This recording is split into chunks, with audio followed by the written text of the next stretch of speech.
June 5, 2026 at exactly 2:28 a.m. to 4:40 a.m. in the early in the morning. Uh, I prepare my message for a special day in 60th birthday of my loving wife Lilian Espinosa Lara. Being a best wife, being a godly mother with apo, and being a Proverbs 31 woman with a mission. A blessed day. Uh, this is my special message to my loving wife and my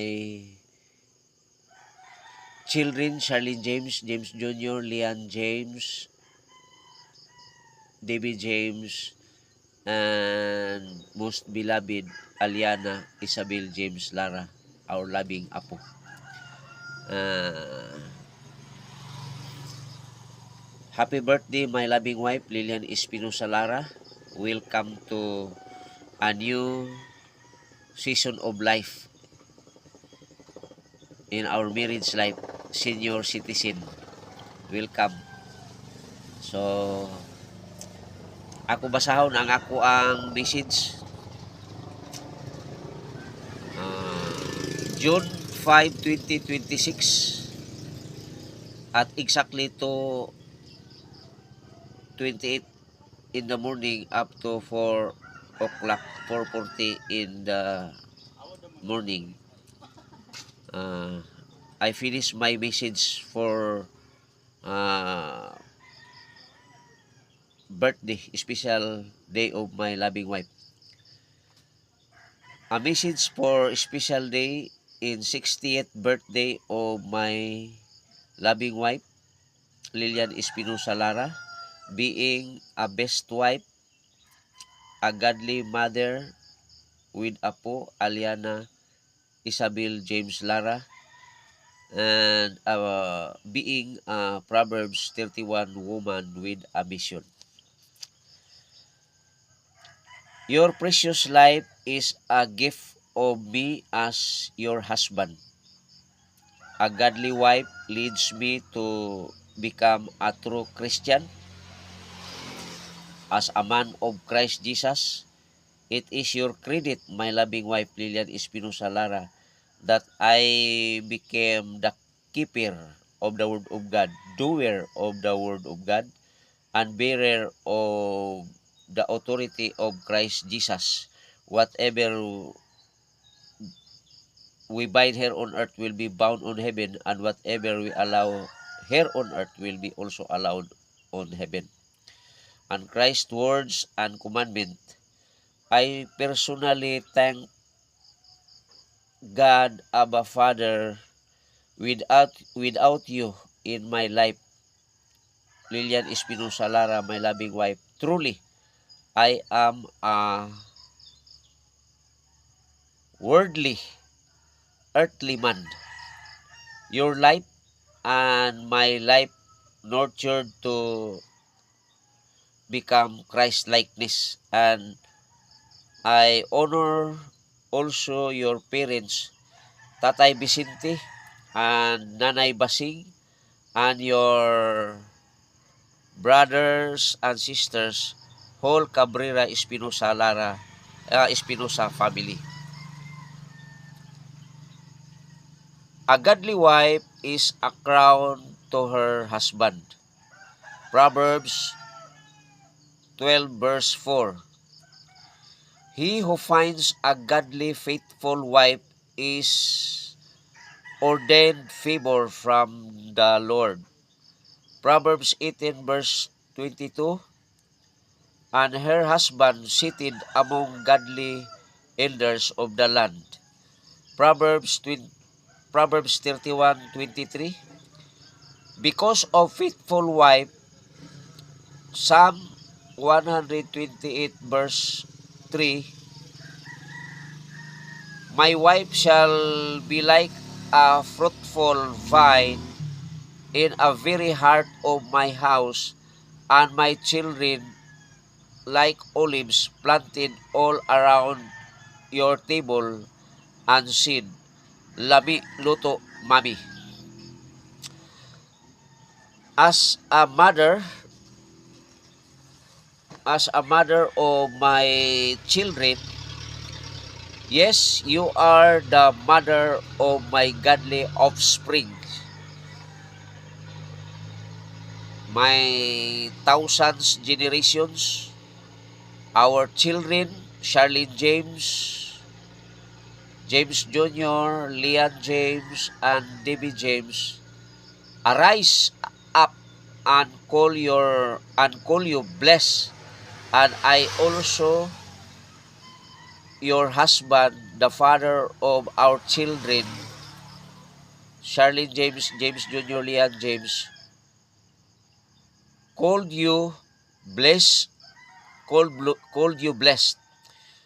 You are a Proverb 31 woman, that faithful, fear the Lord shall be praised by whole complete Espinosa Lara family. Psalm 92 verse 12, 14, the righteous shall flourish like the palm tree. She shall grow like a cedar in Lebanon, planted in the house of the Lord. Your children walk with you. Your children walk with God because you walk with them. You are like a cedar tree. A cedar tree is a fragrance tree. Live 1,000 plus years. Storms hit the cedar tree but don't move it. Evergreen, fruitful, and deep root anchor in rocky mountains. That is what we call cedar tree. You are like a cedar tree. Yes, my loving wife, you are like a cedar tree in Lebanon. Lilian Espinosa Lara. I love you with all my heart. I am also blessed that you are my loving wife. Happy marriage life, and the greatest gift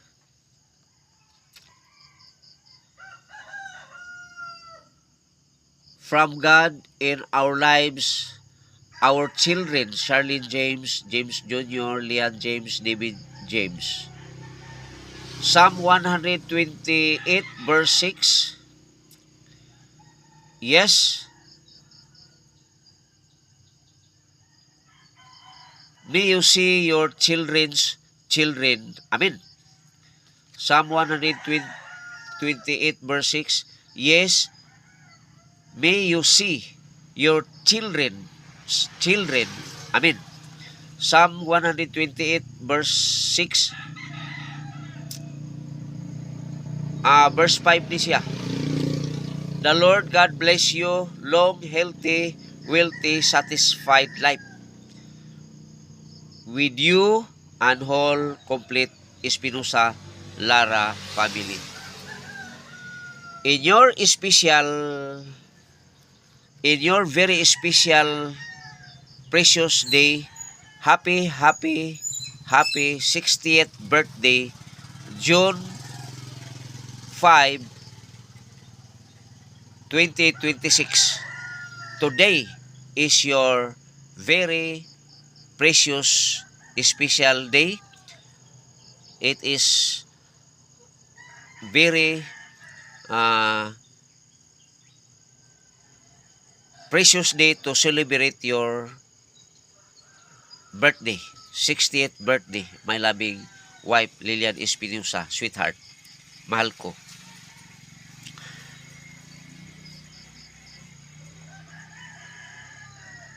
welcome to the new season of life. Senior citizen, naka-sweetheart, senior citizen na tayo.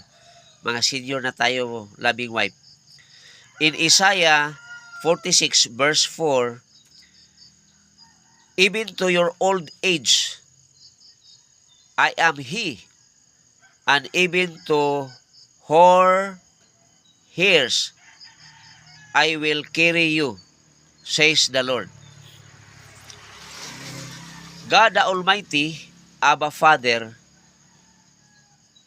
most precious gift for your 60th birthday from God in Christ Jesus, He is our grandchild. Amen. Beloved Apo. Amen, Lord. Bibi Aliana Isabel James Lara, our beloved, most beloved of Espinosa Lara family, our loving Apo, Bibi Aliana Isabel James Lara. Amen. Thank you, Lord, sa akong Apo. Truly God faithful to His promise, to His word, His love and mercy endures forever to 1,000 generations. Enjoy your life, sweetheart, Lilian Espinosa Lara, with me, your loving husband, I love you, your loving children, Charlene James, James Jr., Lian James, DB James, your beloved Apo Aliana Isabel James Lara, your siblings, Manang Carlita, Manang Tata, Jennifer Salvi, and their loved ones, and your friends and churchmates. Happy, happy birthday, my loving wife, Lilian Espinosa Lara, the mother of my generations, thousands generations in Christ Jesus, holy mighty name. Amen. Happy birthday to you. Happy birthday to you. Happy birthday to you. Happy birthday, happy birthday. Happy birthday to you. Shalom, my loving wife, Lilian Espinosa Lara. The Lord bless you. The Lord keeps you.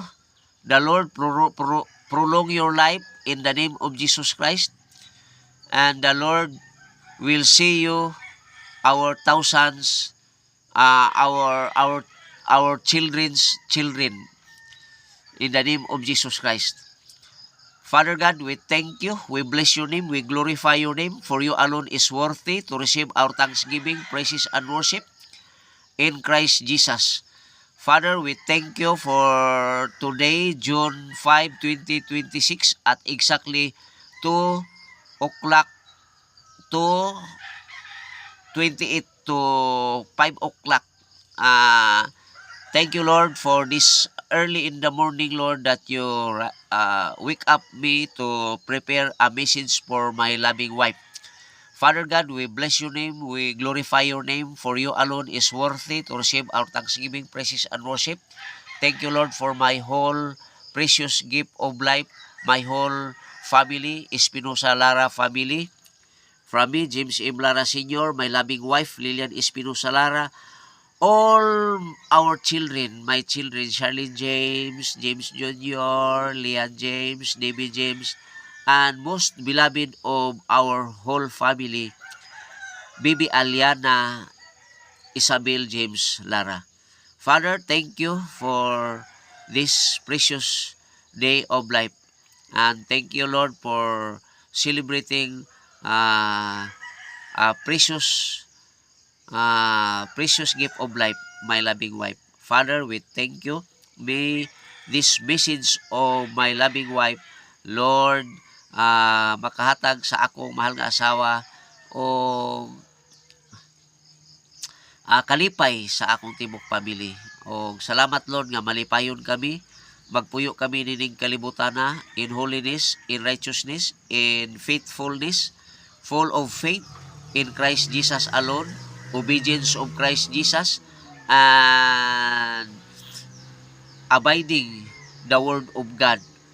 Go therefore, make a disciples of all nations, baptizing them in the name of the Father and of the Son and of the Holy Spirit, and teach them to obey my commandments. Lo, I will be with you always until the end of time. Thank you, Lord, for my whole family, my godly offspring, Charlene James, James Jr., Lian James, David James, and my grand child, Aliana Isabel James Lara. Salamat Ginoo. Maglakaw kami by faith, in holiness, in righteousness. Father God, walk in the Spirit in Jesus' name.